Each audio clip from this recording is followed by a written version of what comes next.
கிளாம்பாக்கத்தில் சிறப்பு பேருந்து கிடைக்காததால் நீண்ட நேரம் காத்திருந்த பயணிகள் அதிகாரிகளுடன் வாக்குவாதத்தில் ஈடுபட்டனர். இதுகுறித்து நமது செய்தியாளர் சாலமன் வழங்கிய கூடுதல் தகவல்களை பார்க்கலாம்.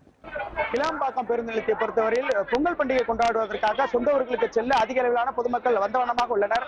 குறிப்பாக கிளாம்பாக்கம் பேருந்து நிலையத்திலிருந்து அதிக அளவிலான முக்கியமாக தென் மாவட்டங்களில் செல்லக்கூடிய பேருந்துகள் செல்லும் என தெரிவிக்கப்பட்டிருக்கிறது. குறிப்பாக 2 நாட்களாக அதிக அளவிலான பேருந்துகளானது இயக்கப்பட்டாலும் பொதுமக்களின் வருகையானது அதிகரித்துக் கொண்டே இருக்கிறது. குறிப்பாக நேற்று இரவு முதல் அதிக அளவிலான பேருந்துகளுக்காக காத்திருந்த சூழலானது உருவானது. தற்பொழுது நாம் நின்று இருக்கக்கூடிய பகுதி முன்பதிவில்லாத பேருந்துகள் செல்லக்கூடிய பகுதியில் தற்போது நின்று இருக்கிறோம். குறிப்பாக காலை முதலே விடியற் காலை முதலே அதிக அளவிலான பொதுமக்கள் இந்த கிளாம்பாக்கம் பேருந்து நிலையம் பகுதியில் புகுந்துள்ளனர். குறிப்பாக தென் மாவட்டங்களில் உள்ள அரியலூர், அதே போன்று அருகில் உள்ள திருச்சி, மன்னார்குடி ஆகிய பகுதிகளுக்கு பேருந்துகள் இல்லை என பொதுமக்கள் குற்றச்சாட்டு தெரிவித்தனர். இது குறித்து நாம் இங்குள்ள பயணிகளிடம் கேட்கலாம். ஆனா காலையில இருந்து எத்தனை மணில இருந்து இங்க நிக்கிறீங்க? பொங்கல் கொண்டாடுறதுக்காக வந்தோம். காலைல 8 மணில இருந்து நிக்கிறோம். பஸ் வந்து அங்கிருந்து கோயம்பேடு வர பஸ் எல்லாமே ஃபுல்லா தான் வருது. இங்க இருந்து பஸ் எந்த பஸ்ஸும் பெரியா போகல. நாங்க பசங்களை எடுத்துக்கிட்டு உட்காந்து ஒரு பேக்குக்கெல்லாம் வச்சிருக்கோம். ஒவ்வொரு பஸ்ஸும் இந்த பஸ்ஸே வந்து 5-6 தடவை சுத்தி வந்துட்டோம். இந்த ஒவ்வொரு பஸ்ஸும் வரும்போது ஓடி ஏறி இறங்கி வரோம். காலைல 8 மணில இருந்து நிக்கிறேன் சார். நான் 8 மணில இருந்து வரேன் சார். 8 மணில நிக்கிறேன் சார்.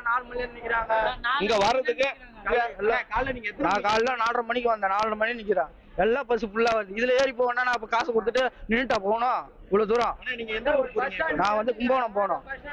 கும்பகோணம் போன இங்க இவ்வளவு தூரம் நின்று போனா கால் வலிக்காது எனக்கு. காசை கொடுத்துட்டு நான் ஏன் நின்று போகணும்?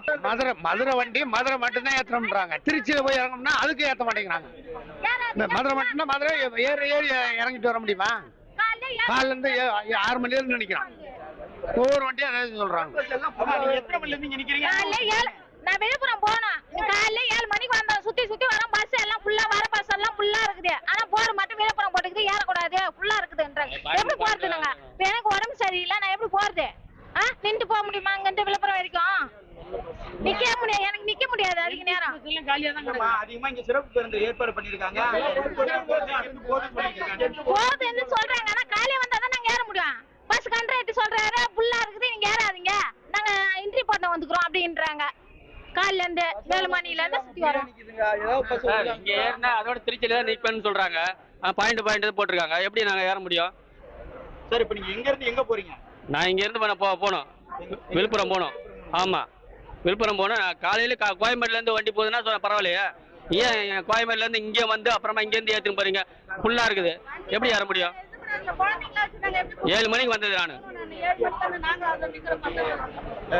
பொதுமக்களின் குற்றச்சாட்டு என்னவென்றால் அதிகப்படியான பேருந்துகள் இயக்கப்படுவதாக தெரிவித்திருந்தாலும் அதிக அளவிலான பேருந்துகள் கோயம்பேட்டு பகுதியிலிருந்து கிளாம்பாக்கம் பகுதிக்கு வருவதாகவும் இந்த நேர கட்டுப்பாட்டு அறையில் தங்களது வாகனங்களின் எண்களை வந்து பதிவு செய்வதற்காக அதிக அளவிலான வாகனங்கள் வருவதால் தங்களுக்கு செல்வதற்கான வாகனங்கள் முறையாக ஏற்பாடு செய்யப்படவில்லை என பொதுமக்கள் குற்றச்சாட்டு தெரிவித்துள்ளனர். கிளாம்பாக்கம் பேருந்து நிலையத்திலிருந்து செங்கல்பட்டு செய்தியாளர் சாலமன்.